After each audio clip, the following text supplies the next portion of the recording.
Bonjour, bonsoir et bienvenue dans une nouvelle chronique du Petit Point Geek. Je m'appelle Scylla et aujourd'hui je vais tâcher d'égayer ton mois de rentrée car avec ce qui se passe dans le monde, inutile de dire que nous avons besoin d'un petit peu de légèreté.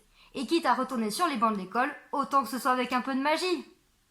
Comme la plupart des gens de ma génération, j'ai été bercée par l'histoire d'un jeune garçon orphelin condamné à vivre dans le placard sous l'escalier jusqu'au jour où un demi-géant est venu lui apprendre qu'il était en fait un sorcier prédisposé à un formidable avenir et que pour cela il devait aller suivre pendant 7 ans les enseignements d'une école magique appelée Poudlard. Au programme, stage de survie, terrible révélation, sortilège, abominable destinée et surtout grande amitié.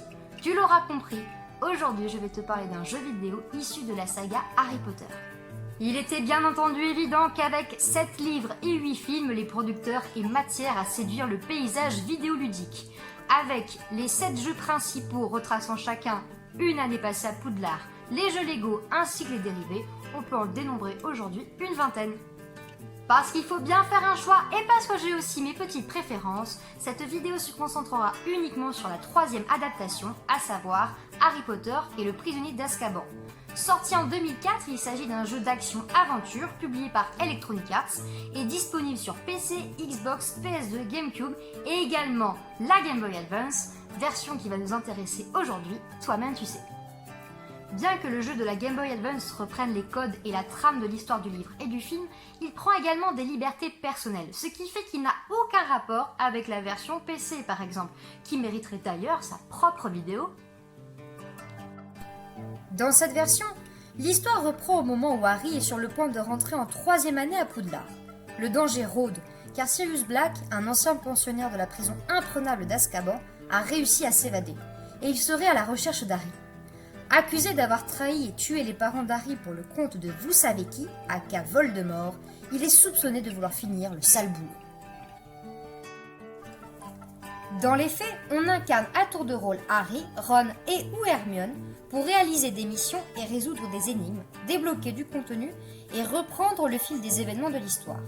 Chaque lieu d'exploration aura son lot de défis qu'il faudra absolument réussir si on veut pouvoir poursuivre l'aventure.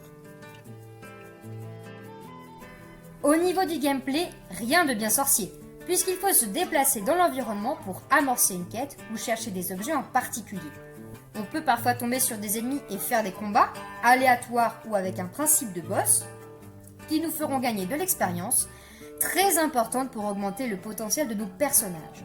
Les combats s'effectuent avec un système de tour par tour. Je sais que tout le monde n'est pas fan, mais moi j'aime bien. Je trouve que ça rajoute un peu de suspense et ça nous force à soigner la stratégie. Le niveau de difficulté est progressif, mais il faut partir dans l'idée de faire des combats régulièrement, au risque d'avoir une énorme différence de niveau avec ses futurs ennemis, car plus on avance, plus ça se creuse. Pas de panique ceci dit, si on est amené à perdre un combat, on revient au dernier checkpoint où on s'était arrêté, tout en gardant l'expérience accumulée. Je trouve que c'est vraiment un bon point, car ça ne nous bloque pas dans notre progression. Il faut toutefois veiller à son inventaire, car pour utiliser des sorts, on dépense des points magiques. Et crois-moi, ça descend très vite. Alors faut faire le plein de potions. Il est aussi vivement conseillé de bien choisir son équipement afin de rendre notre trio résistant aux attaques venant d'en face. Pour ce qui est des graphismes, je l'accorde, la 2D est un peu passée, mais j'aime ce style rétro. Je trouve que les animations sont de très bonne qualité. Les mouvements des personnages sont fluides, on voit bien les expressions du visage, bref, ça reste vivant et dynamique. Les décors sont beaux et apportent du charme au jeu. La bande-son, quant à elle, est une joie pour les oreilles. Les musiques sont variées en fonction de certaines thématiques, ce qui donne sa force à l'ambiance du jeu. On évolue avec les protagonistes, on sait ce qui se passe en fonction de ce qu'on écoute, les émotions qui veulent être transmises, bref, ça fait plaisir. Et les petits sons produits par les personnages rajoutent du cachet à l'atmosphère. Afin de varier avec l'histoire principale, on peut se tourner vers des mini-jeux, ma foi divertissants à défaut d'être renversants. On peut aussi partir à la recherche des cartes Choco-Grenouille à collectionner ou chercher à compléter le bestiaire, qui sera très utile pour connaître les faiblesses de ses ennemis au combat. C'est un bon jeu, tout en finesse, qui aura le mérite de nous occuper pour une dizaine d'heures maximum. qui ravira surtout les fans, mais aussi peut-être les adeptes de jeux d'exploration tranquilles et ludiques.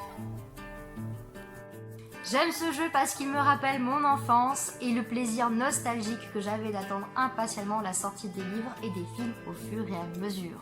C'est une période qui m'a beaucoup marqué et rejouer à cet opus m'a donné envie de dépoussiérer mes autres cartouches. J'espère que je t'aurai donné un petit peu l'envie toi aussi de goûter à de la pâte à citrouille et de la bière au beurre. Voilà, c'est tout ce que j'avais à dire sur Harry Potter et le prisonnier d'Azkaban. J'espère que cette chronique vite fait bien fait t'a plu et qu'elle t'aura donné envie de t'essayer à la magie. N'hésite pas à interagir dans les commentaires pour donner ton avis ou poser tes questions. Et puis, comme d'habitude, like, partage et surtout, soutiens le Petit Point Geek.